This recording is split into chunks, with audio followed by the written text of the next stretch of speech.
my Maddie girl here with me today, as well as my husband Sean, and we're gonna be making a banana peanut butter French toast bake. Ooh. I love this because you can make it the night before and serve it to guests or your family the next morning. It's the perfect brunch meal. So Maddie, I'm gonna have you Can you help me, Maddie? break up some of this bread, and you can cut the bread with a knife or you can just tear it, and that's easy enough. You just want one loaf of multi-grain bread or whatever bread you like. I like sprouted bread because it's a little bit more nutritious, and you can just act like you're feeding the ducks with your little kids, throwing it into a baking pan that we have sprayed with cooking spray there. I'm gonna make the kind of custard base to this, which is 8 eggs.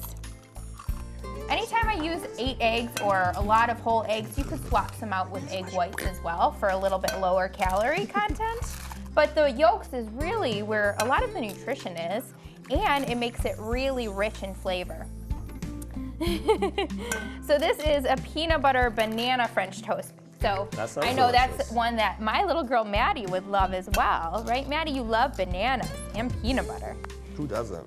Yeah, so Sean, tell me a little bit about your mom and just some memories that you had of her growing up.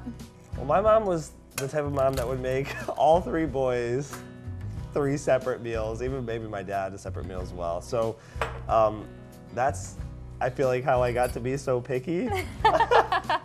She loved to cook. So she was always making separate things because it was her love language. But one of the things I remember is that she would make French toast, and it wasn't anything fancy, but it was just so, so homey, so good, so delicious that she would make the biggest batches. I mean, we would have 3 boys, obviously, in our family, so she'd pile them up so high and put them in the fridge, and they'd be gone within a couple days. But yeah, it was just really good French toast. There wasn't too much to it.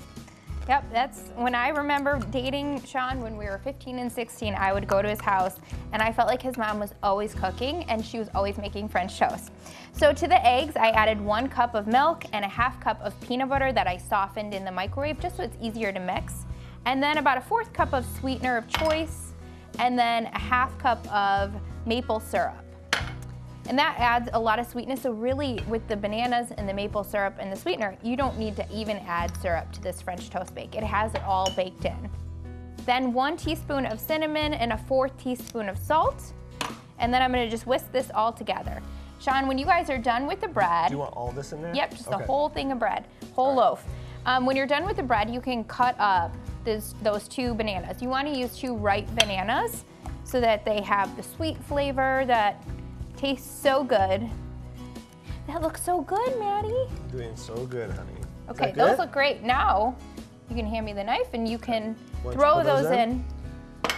Top dress it like that? Yep, you can kind of just toss them. All right, I'm gonna pour the egg mixture on top. Okay, now we're gonna top it with some aluminum foil, and this will go into the oven, 350 degrees for about 40 to 45 minutes covered. And like I said, if you wanna make this the night before, you can just leave it in your fridge and then bake it in the morning.